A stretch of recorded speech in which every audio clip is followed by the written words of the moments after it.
Praise the Lord. കർത്താവിൻ്റെ ധന്യ തിരുനാമം വാഴ്ത്തപ്പെടുമാറാകട്ടെ. ഞാൻ ക്രിസ്തുവിൽ സ്നേഹിക്കുന്ന എല്ലാ ദൈവമക്കൾക്കും 5-ാം മാസത്തിൻ്റെ 16-ാമത്തെ പ്രഭാത വന്ദനം കൂടെ അറിയിക്കുന്നു.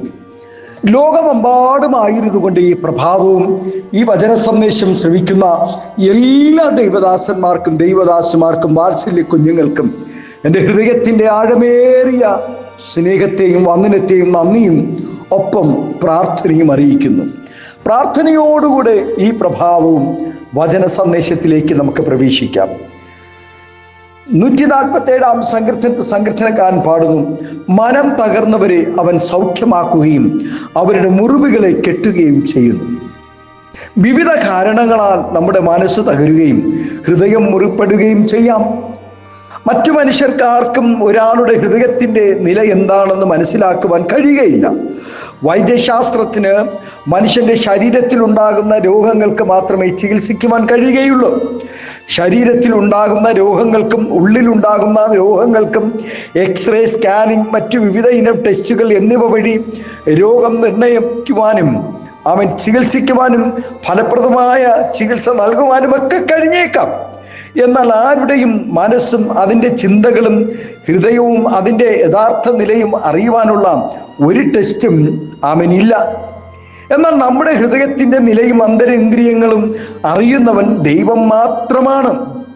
ജീവിതത്തിൽ നേരിടുന്ന പരാജയങ്ങൾ, മറ്റുള്ളവരുടെ പരിഹാസവും നിന്ദയും, രോഗങ്ങളും കട്ടങ്ങളും, ഉറ്റവരുടെ വേർപാടുകളും സാമ്പത്തിക തകർച്ചകളും തുടങ്ങി നിരവധി കാരണങ്ങളാൽ മനുഷ്യൻ്റെ മനസ്സ് നീറുകയും ഹൃദയം തകരുകയും ചെയ്യാം.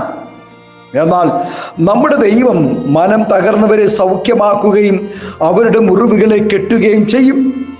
നീറുന്ന പ്രശ്നങ്ങളിൽ നിന്നും മാറാത്ത രോഗങ്ങളിൽ നിന്നും എത്ര ശ്രമിച്ചിട്ടും മോചനം പ്രാപിക്കുവാൻ കഴിയാതെ അനേകരും ഹൃദയം നുറുക്കത്തോടെ ആയിരിക്കുന്നതിൻ്റെ യഥാർത്ഥ കാരണം അവരുടെ പാപങ്ങളാണെന്ന് ദൈവവചനം പറയുന്നു.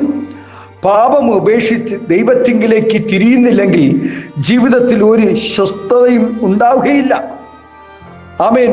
മനുഷ്യർക്ക് സ്തോത്രം സ്വസ്ഥത ഉണ്ടാകണമെങ്കിൽ, സമാധാനം ഉണ്ടാകണമെങ്കിൽ പാപക്ഷമയും ശുദ്ധീകരണവും വരുത്തിയതിന് ശേഷം മാത്രമേ ആമേൻ ഹല്ലേലൂയ സമാധാനം ഉണ്ടാകുകയുള്ളൂ. തകർച്ചകൾക്കും പാപം നിമിത്തം ഉണ്ടാകുന്ന തകർച്ചകൾക്കും ശരീരത്തിനും ഹൃദയത്തിനും ഉണ്ടാകുന്ന മുറിവുകൾക്കും എത്ര തന്നെ പ്രാർത്ഥിച്ചാലും കൂട്ടായ്മയിൽ സംബന്ധിച്ചാലും യാതൊരു പ്രയോജനവും ഉണ്ടാകുകയുമില്ല. ദൈവത്തോടും മനുഷ്യരോടും കുറ്റമറ്റ മനസാക്ഷി ഉണ്ടെങ്കിൽ മാത്രമേ നമ്മുടെ മുറിവുകൾക്ക് പരിഹാരമുണ്ടാവുകയുള്ളൂ. മദ്യപാനിയുടെയും വ്യഭിചാരിയുടെയും വീട്ടിൽ ഒരിക്കലും സമാധാനം ഉണ്ടാവുകയില്ല. ഭവനത്തിൽ പ്രശ്നങ്ങൾ കൂടുന്നതിനനുസരിച്ച് അവർ വീണ്ടും വീണ്ടും മദ്യപാനത്തിലേക്ക് തിരിയുകയും അതിനെക്കുറിച്ച് പ്രശ്നങ്ങൾ കൂടിക്കൂടി വരികയും ചെയ്യും. ആരാധനയും ദൈവസാന്നിധ്യത്തിൻ്റെയും നടുവിൽ നിന്നും പ്രാർത്ഥനയും ഉപവാസവും ഇല്ലാത്ത ജനത്തിന് മുറിവുകൾ ഉണ്ടാകും. സ്തോത്രം. അതിന് സംശയം വേണ്ട. പ്രാർത്ഥനയും ആരാധനയും എന്ന് നഷ്ടപ്പെടുമോ ജീവിതത്തിൽ, ഉപവാസവും സ്തോത്രം ദൈവസാന്നിധ്യവും ദൈവകൃപയും എപ്പോൾ നഷ്ടപ്പെടുമോ അന്ന് മുതൽ സ്തോത്രം മനുഷ്യൻ്റെ ജീവിതത്തിൽ സമാധാനം നഷ്ടപ്പെടും, സ്വസ്ഥത നഷ്ടപ്പെടും, സന്തോഷം നഷ്ടപ്പെടും, ജീവിതത്തിലെ നന്മകൾ നഷ്ടപ്പെടും. ഇസ്രായേലിനെ സഹായിക്കുകയും അവരെ താങ്ങുകയും ചെയ്യുന്ന ജാതികൾക്ക് ഭാവി കാലത്ത് കഠിനമായ മുറിവുകൾ ഉണ്ടാകുമെന്ന് പ്രവാചകൻ പ്രവചിച്ചിരിക്കുന്നു. പലരും നമ്മെ തെറ്റിദ്ധരിപ്പിക്കുകയും നാം ഒരിക്കൽ പോലും ചിന്തിച്ചിട്ടില്ലാത്ത കാര്യങ്ങൾ നമ്മെക്കുറിച്ച് അപവാദം പറയുകയും ചെയ്യുമ്പോൾ നമ്മുടെ മനം തകരുകയും നാം തളർന്നു പോവുകയും ചെയ്യാം. ഏകമകൻ നഷ്ടപ്പെട്ട നയീനിലെ വിധവയുടെ അടുക്കൽ ചെന്ന് നീ ഇനി കരയണ്ട എന്ന് പറയുക മാത്രമായിരുന്നില്ല, പകരം അവരുടെ ദുഃഖത്തിന് പരിഹാരം വരുത്തുകയും ചെയ്തു. ആമേൻ, ഹല്ലേലൂയ. ആകയാൽ പ്രിയ ദൈവവൈദ്യരെ, നമ്മുടെ മനം തകരുമ്പോഴും ഉള്ളം നുറുങ്ങുമ്പോഴും നമ്മെ ആശ്വസിപ്പിക്കുന്ന ദൈവസന്നിധിയിലേക്ക് നാം ചെല്ലണം. നമ്മുടെ തകർന്ന മനസ്സിനെ സൗഖ്യമാക്കുകയും നമ്മുടെ മുറിവുകളെ കെട്ടുകയും ചെയ്യുന്ന ദൈവത്തിന് മാത്രമേ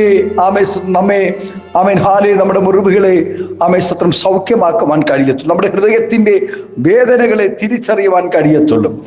നോക്കൂ, ഹല്ലേലൂയ, ലാസറിൻ്റെ സ്തോത്രം മരണം ലാസറിന്റെ മരണം തൻ്റെ സഹോദരങ്ങളെ ഏറെ വേദനിപ്പിച്ചു. എന്നാൽ 4-ാമത്തെ ദിവസം കരയുവാൻ സ്തോത്രം ഹാലിലെ കല്ലറയ്ക്കൽ ഓടുന്നു മറിയയെ നോക്കിക്കൊണ്ട് സ്തോത്രം അവർ പറഞ്ഞത്, അവൾക്ക് വളരെ ദുഃഖമുണ്ട്.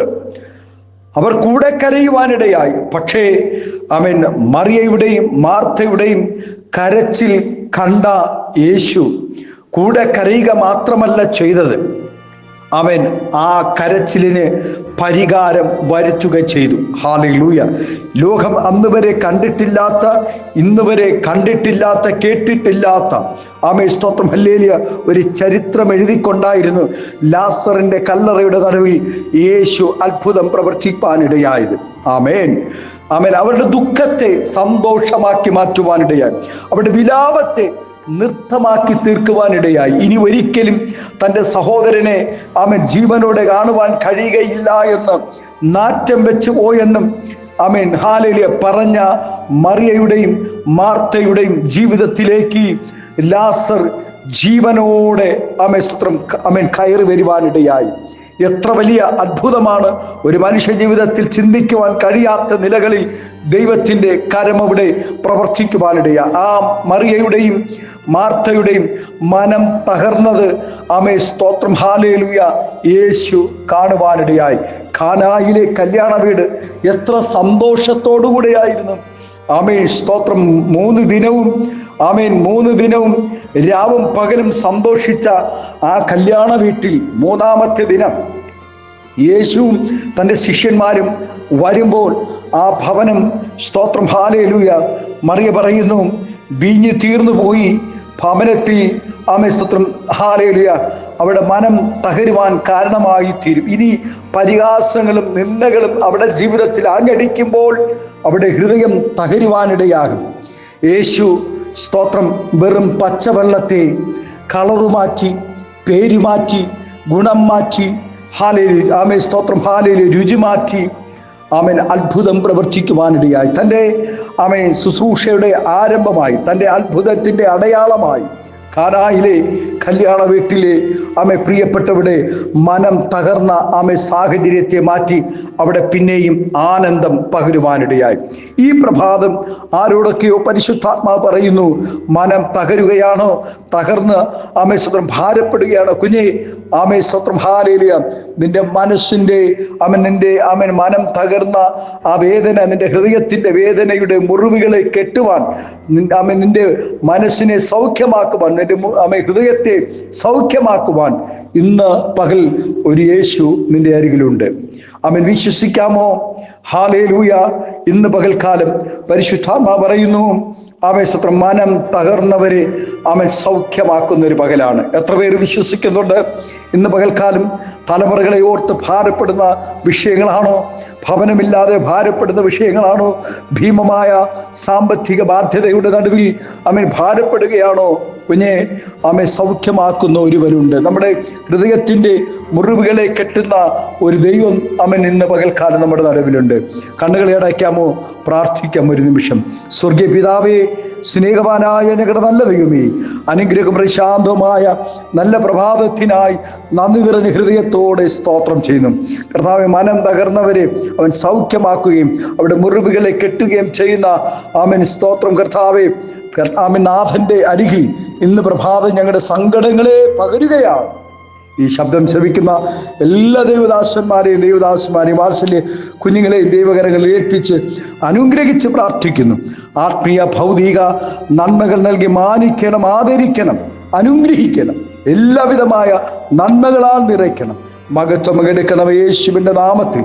കൃപയോടെ പ്രാർത്ഥന കേൾക്കണമേ സ്വർഗീയ നല്ല പിതാവേ. Amen, amen, amen. Thank you. God bless you. ദൈവം എല്ലാവരെയും ഈ പ്രഭാതം ധാരാളമായി അനുഗ്രഹിക്കട്ടെ. Thank U.